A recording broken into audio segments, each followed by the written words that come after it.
This week in Aristeia 101, it's Scorched Earth. Scorched Earth is the fourth scenario in the Scenarios 1.8 version. Much as we've seen in other scenarios, deployment starts with the underdog choosing one deployment zone to deploy their team, with their opponent deploying in the opposite zone. The matched pairs are 1 and 4, 2 and 5, 3 and 6. After choosing the deployment zone, the underdog decides which player is going to deploy a character first, and they're going to go back and forth, back and forth, back and forth. Nicely enough, you may deploy your characters on any spaces that are inside or adjacent to your own deployment zone. Always appreciated. Lastly, each player places a red counter in their own deployment zone. Interesting. We'll get to that. So the scoring zones for the first round, the central zone is the scoring zone. At the start of each subsequent round before the planning phase, the underdog chooses that round's scoring zone, but only if at least one player scored victory points in the previous round. If neither player scored, the scoring zone stays in the same place for one more round. Only a deployment zone with no characters inside of it at the start of a new round can be chosen as a new scoring zone. Should all the deployment zones be occupied, the underdog may choose any of them, then place all the characters that are inside of it on free spaces adjacent to that zone. Now, at the beginning of the objectives phase, if there is at least one character inside of the scoring zone, a red counter must be placed in the scoring zone. When choosing a round scoring zone, deployment zones with any red counters in them cannot be chosen. So when you start deploying, you'll notice that both teams will have a red counter inside of their initial starting zones. This actually puts a nice timer on things because out of the possible 7 scoring zones, well, right from the get-go you're losing 2. That's 5. And every time there's a scoring, another one goes away. So in theory, oh gosh, 5 rounds, 5 scoring zones, you do the math. So when it comes to deployment, or redeployment from the bench, characters may return from the bench using any deployment zone except the current scoring zone. Nice.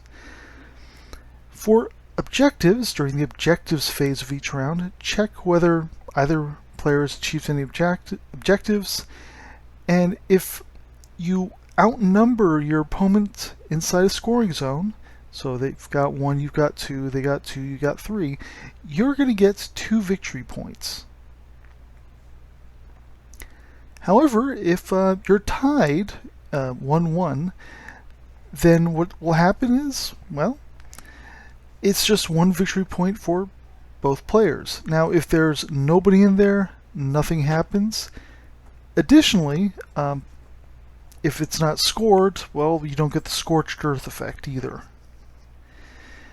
Now, as with pretty much every scenario, if you can get 8 or more victory points at the end of, then you will win automatically, or at the end of the 5th round, whoever's got the most victory points then wins, whichever comes first. If there's a tie, well, as always, go with the frag tokens. I have not had a chance to play this one yet, but I'm looking at it, and it's just COVID. It's one of those things that I would really like to try, just because the idea of you're slowly losing options as the game goes by. I kind of find that to be interesting. Normally when you're playing assaults, which this is very similar to, since all the scoring zones are viable throughout the whole game, there is a definite guessing game that goes on with, okay, let me read the board. What are they going to pick? And you have to do that evaluation fairly regularly when you think that they're going to if they have an underdog and they get to choose. That's something you want to think about, something you can set up for and such. Here, well, you start off with the center zone. 2 zones are already knocked out. And as the game goes on, there are fewer and fewer options, legal options. So what happens then? Well, you kind of know which way they're going to go, especially towards the end. And you have to think about that. There's going to be a showdown at that point. And that just, at least to me, that sounds very dramatic. I like the sound of it. So, as with assault, movements can be very powerful. Impairing movements can be very powerful. But you definitely want to, if you can get around the board in this case, especially if the zones go out in kind of weird areas, that's good. And if your opponent has a harder time stopping you, so much the better. You want to try and keep your options open. Characters like Hexer would be good for that. Hammerhead, if you were to look at Valkyrie, people like them. Characters with movement tricks, Gata, Bichet, Hexer, Gaia, they would be very interesting in this scenario.